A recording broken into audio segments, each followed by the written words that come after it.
Assalamu alaikum wa rahmatullahi wa barakatuh. We welcome you to this webinar hosted by DeenPro as part of our professionally Muslim webinars on the topic giving back to the community as a professional. And we are honored to have an esteemed guest who indeed fits the definition of giving back to the community as a professional. Mr. Shabir Chohan is the CEO of Al Baraka Bank and also the chairman of Amal, Association of Muslim Accountants and Lawyers. He also sits on a number of boards of other charitable institutions, and he's had an extensive, successful career with substantial contribution to the community. And he will be addressing us on this very important topic. We know that as Muslim professionals or as Muslim businessmen, we have a broader objective in our business, in our careers, broader than just profitability and advancing our careers, and that is giving back to the community, advancing the interests of the Muslim community and the broader community. It's a famous hadith of Rasulullah sallallahu alaihi wasallam where he says that the best of people are those who are of most benefit to mankind. So this is an objective that we should be looking to fulfill as part of our broader careers. Allah subhanahu wa ta'ala make it possible. Without further ado, I'd like to hand over to our esteemed guest, Mr. Shabir Chohan, to take over.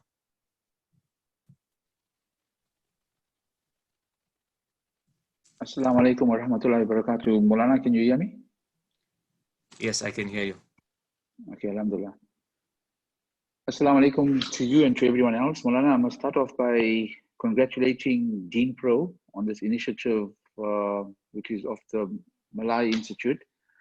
I think the initiative that's taken is well done, and kind of inshallah I can share some of my experiences. I'm grateful to share my experiences and involvement with NGOs and providing a personal perspective. You know, it's a difficult time for people in South Africa at the moment, and if one has to have a look at it, even throughout the world, it's a different Ramadan for us, and I'm sure that we're all missing our masjids, and we're wanting to come back to a normal Ramadan as soon as possible, inshallah. From my side, I'm just going to change the slides and see if it's changing.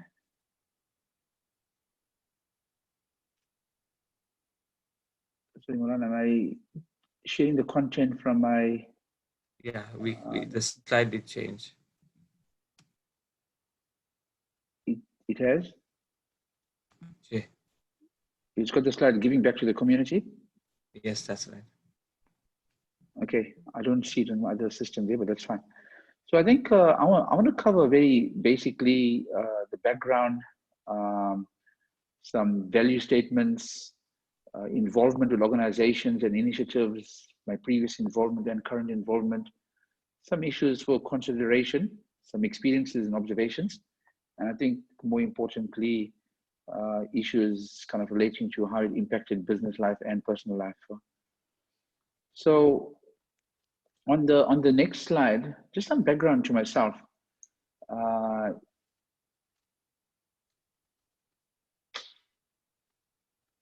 I started off university. I was involved with the Islamic organization at university.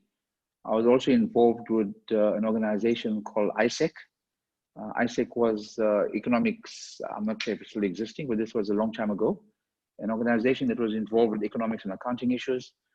My professional career started off in 1987 in South Africa and in London.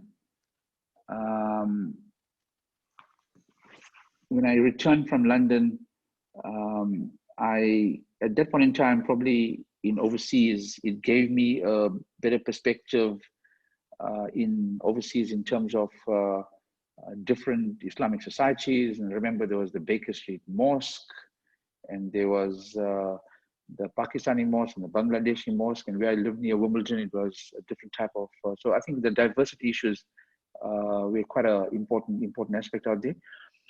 Then I was involved after university when I was working, the establishment of an organization called MAUND, the Muslim Association of the University of Untitled Durban. We played quite an important role for some period, but that never exists.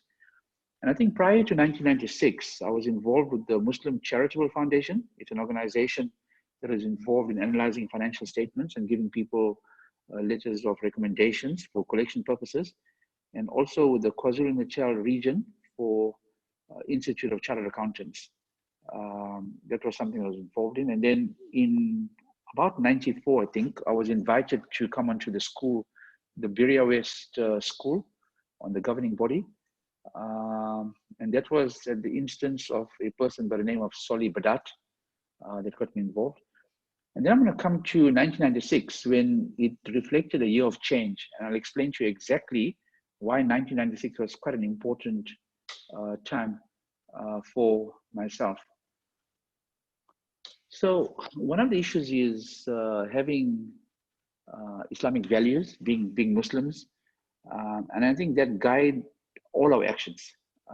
We got to go onto the middle road approach, and it's possibly ensuring that we adopting a very collaborative approach, which is so important, I would think, especially what's happening in our community at this point in time. But in 1996, I joined an organization called ITALA, that was ex-KwaZulu Finance Corporation. And one of the issues I want to raise out there is ITALA had some very strong value statements. And three of them I could find was the compliance with all laws and regulations, zero tolerance to fraud, and also dealing with integrity. And the reason I'm saying it's quite important is that I remember my chairman, when I got introduced into the organization, had a meeting with the minister who was in charge of that stage, and he wanted her to do something that was illegal, something to do with some kind of tender. And in my presence, she actually told him to buzz off because he doesn't do those kind of issues. And for me, that was quite an important aspect. And in fact, subsequently, that particular minister also asked me to do something that was quite wrong. And he threatened to take me to court. When I told him, kind of sorry, I don't think it's a correct thing, he said, I'm treating him with disdain. And I said, the minister, it's your prerogative to take me to court. But I think very critically, I'm raising the issues of value statements at that point in time. But something that ITALA did that was quite important, this whole concept of development dividend.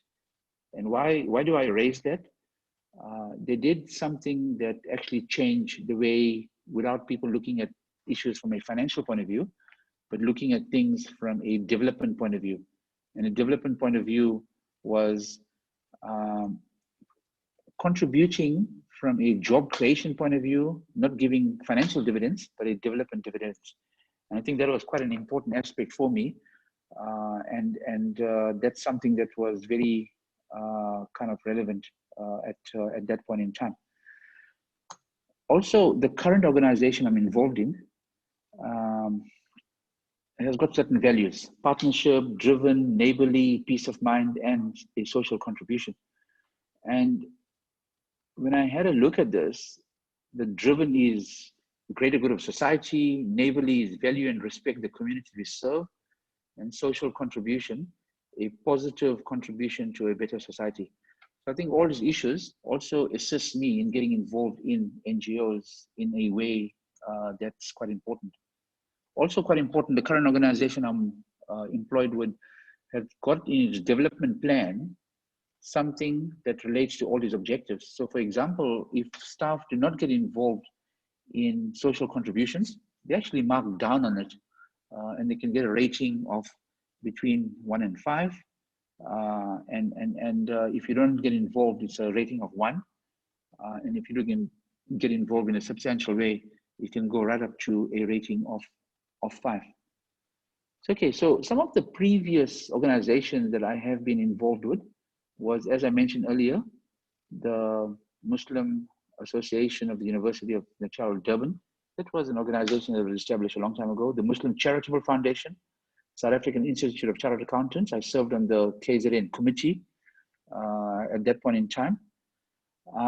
And also from a school's point of view, I got involved with the Biria West Pre-Primary School, the Biria West Junior Primary, Biria West Senior Primary, and the Westville Boys High School.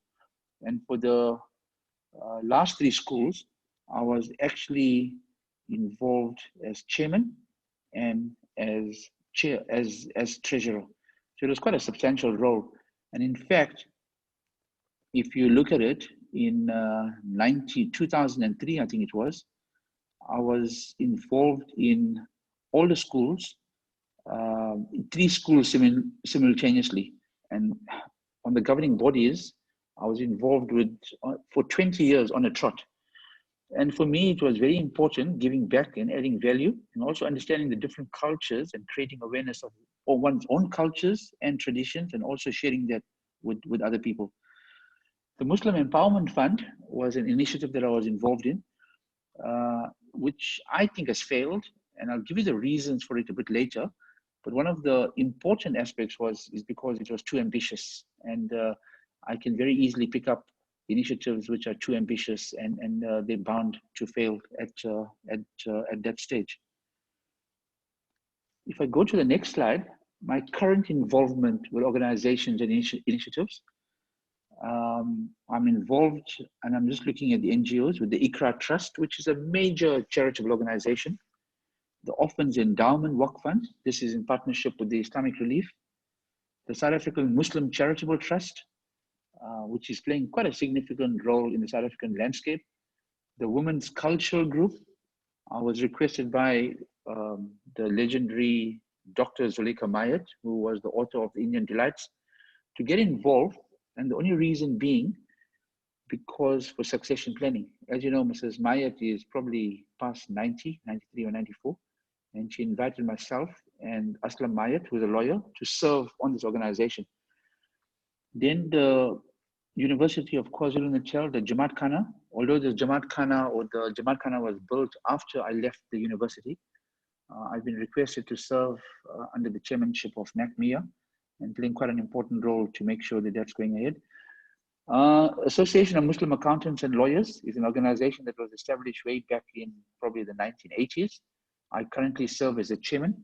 And for me, it's quite important. I think there are much clever people and much more intelligent people on the board with myself. But nevertheless, they've appointed me as chairman to take the organization, and I'm serving there as a chairman for the last 3 years. Very interestingly, the Zondo and Bucks Educational Trust, yes, this is the Judge Zondo. I'm not sure if everyone has seen that video that that went viral when he was appointed onto the Constitutional Court as Deputy Chief Justice. And in that video, he mentioned the aspects about how Mr. Bucks gave him 20 rands or 40 rands some 40 years ago. And I think the kind of story is well known. But we invited him to pay tribute to him and Mr. Bucks. And at that function, the Zondo and Bucks Educational Trust was formed. And he kindly asked me to serve on this trust. And to date, the trust has done significant amount of charitable work, putting up a school hall, establishing toilets in schools where he attended way back 40 years ago. And that's quite a meaningful association with that. Then the Sunovoso Education Trust is a trust responsible for upgrading some schools in Ikopo, also involved with the Westville Boys Educational Trust. And I suppose that's because of my involvement with the school for almost, I think, 10 years at that school. And they've called me to serve on their trust. And I think the last trust that was formed was the Giving for Hope Foundation, which was established as part of this whole lockdown that's taking place in the country and this pandemic that's engulfing us. And that trust is a trust that has been established to provide funding for SMMEs, and the trust has already mobilized some 100 million rands worth of funding. And I'm not sure if this is public information, but I'll share it nevertheless. They've got about 400 million rands of applications that have come through, and that applications need to be processed, and these are in order to save jobs and to go out and play a meaningful role to making sure that South Africa comes back into operation and our economy comes back to its former state, which is not a very pleasant state, I should say, but it's also to play a major role in that regard. If I go to the next slide, and I think this is probably the most important one, is how am I contributing? What are some of the lessons that I've learned? How is it playing a role to entice others? So I think the first issue I want to raise is whoever gets involved in this must be prepared to make a commitment in terms of time. I think the greatest contribution is not money. Yes, we can all give charity and give lillah, etc. But it's to make time available, and that's the most difficult kind of aspect as such. So if you quantify the time that one's given, I think it's important because it sets the tone for the future operation of the organization. And for me, that time is the best investment that one can give. So if you have a look at it, it's I'm not sure. I just consider it as a duty to be involved in assisting society. I think it's so important. It's to give back. I think when Mulana Navlaki sent him a message out, he indicated that from an Islamic point of view, it's important to give back and everything else. I think it's not to be selfish, but whatever you do, it's important to be excited and enthusiastic about the cause. Because if you don't, then you're not going to be committed to that particular NGO and its objectives. So when you talk about it's a duty, as I indicated, you've got to be committed to that cause. Then the issue of not concerning oneself as to who gets credit for the work done. I've seen this in so many organizations. When people get involved, they want to get the publicity or they want to get the recognition. And I think if we can move away from that mindset of personal recognition, it contributes to a great organization's or the organization's objectives being achieved. And for me, that's quite an important aspect.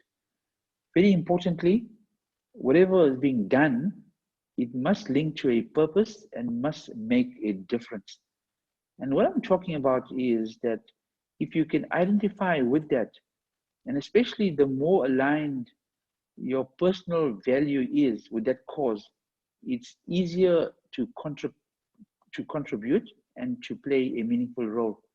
And for me, every cause that I've been involved in, I think I can identify with it. I can ensure that I can make a difference. I can play a role. And for me, that's very important too. I indicated earlier, you must be prepared to make a commitment in terms of time. If you do not do this, then it becomes very difficult to make sure there's a consistency and there's a continuation in what's happening. The skills the utilization of skills gained in the corporate environment must be used and implemented in the NGO. And why do I say that this is so important? I think if we go into NGOs and we don't formalize it and get it structured like how the corporates operate, then it'll be a bit difficult to get those NGOs to work to the best of its ability. So by this, I'm talking about formalized structures. And the number of NGOs that I've been involved in is to get involved with strategic planning, to create some kind of plan that can be implemented,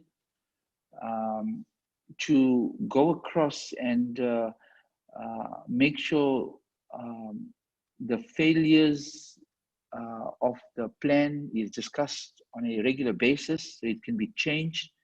And for me, I think it was quite important to play that role. So whether it was in the schools, whether it was in the charitable organizations, one of the first things that I got involved with was the strategic plan, because that gives you the guidance and that gives you the structure in terms of going forward. Then adopt a strong governance principle. And for me, we've got King 4 in this country. You try to adopt it. You ensure there's succession planning in organizations. You ensure there's consultations, there's structures in place. There's compliance with all laws and regulations. And the reason I'm saying that this is quite important, just going back to the example of Itala, one of the key issues was compliance with laws and regulations, and that taught me very early to make sure that if organizations are not complying with laws and regulations, then it's time to kind of move on. And I know in this country how many organizations are using the Section 18A kind of certificates. They're using it as conduits. They're recycling funds. They're taking funds through one organization and dispersing it through another organization. Some questionable activities. And I think my advice is do not get involved with those organizations, or maybe decide to leave, because it cannot align with some of your values. And for me, those values are very important. And I think anything that people do, it must be done on a moral and ethical basis. One of the aspects is to adopt a strategy in bringing people together instead of causing divisions. You know, what's more and more required is some kind of collaborative approach. We're finding what's happening in our country at the moment. If you have a look at the organizations, etc. I want to get involved in organizations that are taking the Ummah forward, not organizations that are creating more divisions, organizations that are splitting people up, that are going across and in a very aggressive way and in a very bad way, casting aspersions on people's personalities. And every day we're getting those kind of aspects. And I would definitely leave organizations that are involved in those kind of aspects, such as adopting technology and ensuring that this is used effectively.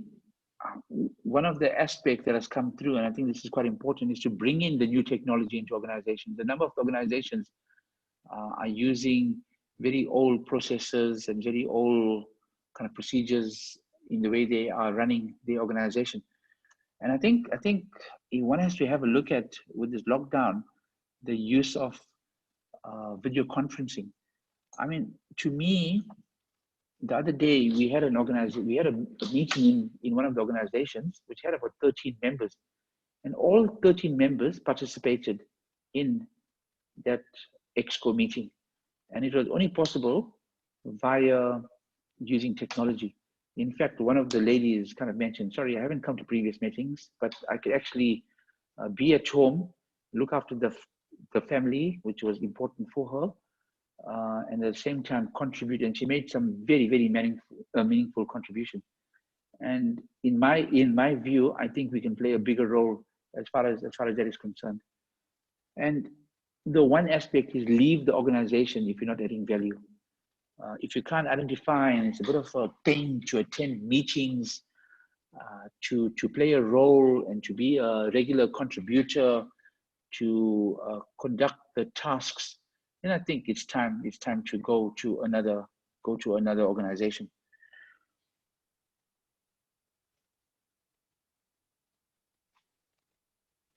So,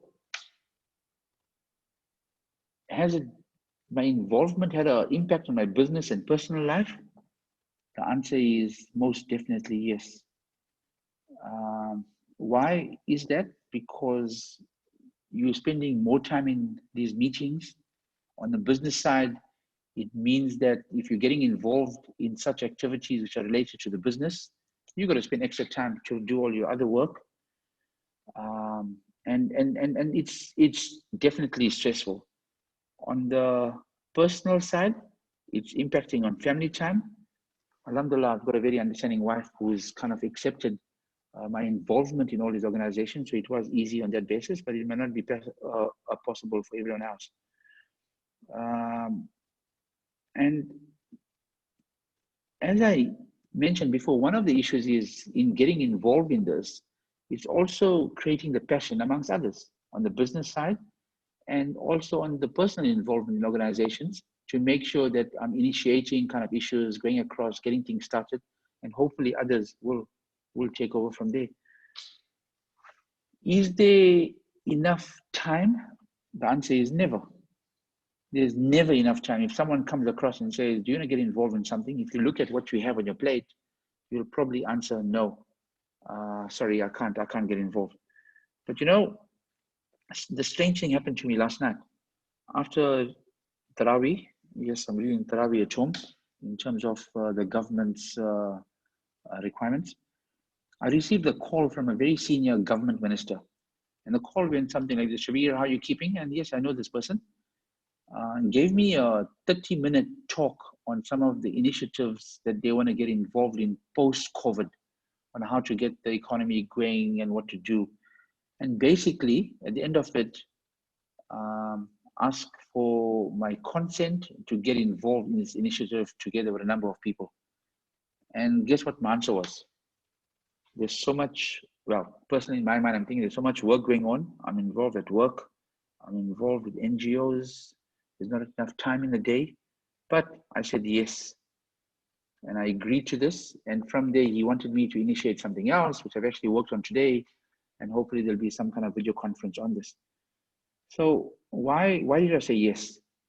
It goes back to a value statement that I indicated earlier. The value statement was partnership, neighborly, contributing to society, making a difference, playing a role. And I do believe that in getting involved in this government initiative, I'll be contributing to all that. And yes, I will make time available, even if it means me taking leave from work to make sure that I'm contributing to this. So, you know, there was something that was said that if something is needs to be done, give it to a busy person. And the answer is why? Because the busy person will somehow get it done based on all the previous delegations and having some methodology in addressing issues, etc. They will make a plan and they'll get things done. And I don't think if I never applied this, I would have been able to get involved in so many issues and so many organizations. I think more importantly, on a simultaneous basis. And for me, that was something that that's been quite important. Okay, in conclusion, I honestly believe that professionals can play a major role in our community because they're interacting so much with people at a different level. They're interacting with government, they're interacting with people from other disciplines. I'm not saying that people in other areas don't do this, but somehow if you have a look at it, and in my case, you're dealing with, in my profession, with people who are interested in what you're doing. They inviting you to seminars. They're looking at what your involvement is. They're following you on LinkedIn. They sending you comments. I'm not sure how this MEC, I did say I knew him, but how he got my number. And I'm sure someone contributed to that. So I think our interaction, we got to start using our influence for the greater good of the community. And I do believe in my involvement with Amal was on the same basis, to go across and to engage with professionals. And I think it's a very, very important role that they can play. You know, the business community, they've played a role and they're going to be very, very adversely affected. I think even before this pandemic that's engulfing us, when you have a look at their involvement previously, were in small towns, people moved away from that. Their kids went into the big towns, became professionals, and those businesses all closed. I think the professionals now, it's their opportunity to kind of go across and give back to society. It's their opportunities to mobilize, to come in, to play a bigger role. And there's a significant amount of skills in the professional community to play that role that we're talking about, that maybe our grandfathers and great-grandfathers played in those years. And yes, they are playing a role in terms of the different Islamic organizations, in terms of the mosque, etc. The next aspect is it's going to be very, very important for getting the instant gratification community. And who am I talking about? Is a young generation involved in community matters. I think they haven't got the time to play a role in how we are currently playing a role, or even our fathers and grandfathers, where they go into boring meetings and go in the evenings and leave the families and go across. And believe me, I think they're very committed, and they'll probably play a role in a much smarter way and achieve the objectives in a much quicker way than what we're doing and what our fathers and grandfathers have done. And for me, we need to find that alternative way. The organizations that I'm involved in, the youngsters are not involved. But yes, it gave me a thought now about maybe don't get their physical presence, but inviting them on video conference and say, listen, come across for half an hour, because they'll be quite happy to do that in the comfort of their homes and spending time with the families, etc. But this instant gratification generation that I'm referring to, we need to play a role as far as that is concerned.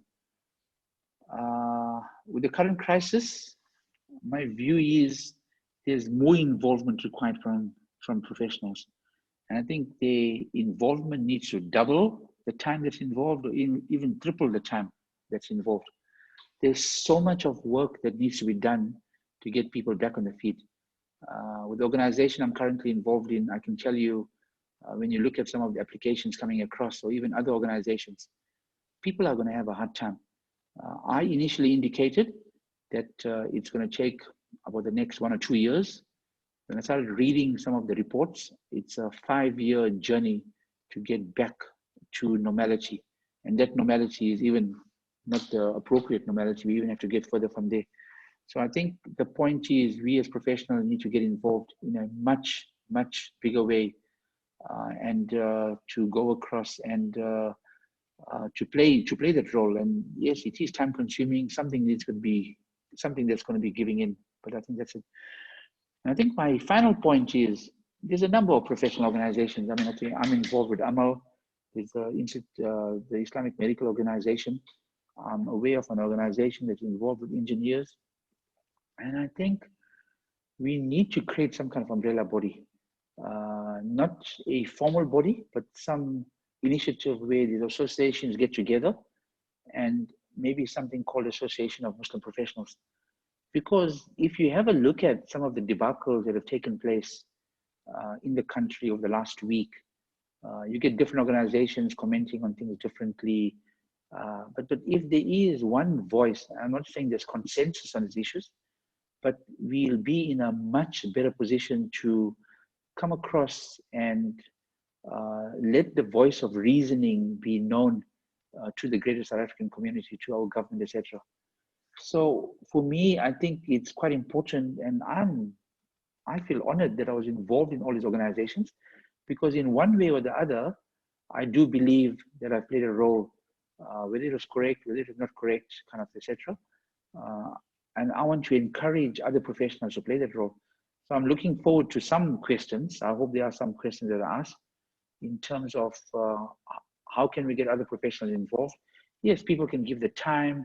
They don't have to get involved, as I indicated earlier, to attend every single meeting, but associate yourself with an organization and say, listen, for example, we've had Amal, but we've had a professional by the name of Yasmin Suleiman, who's a chartered accountant. She was a tax expert, but she gave her personal time to get involved in giving presentations to AMAL members, which were very well, it has been extremely beneficial to all of us, and actually quite inspiring.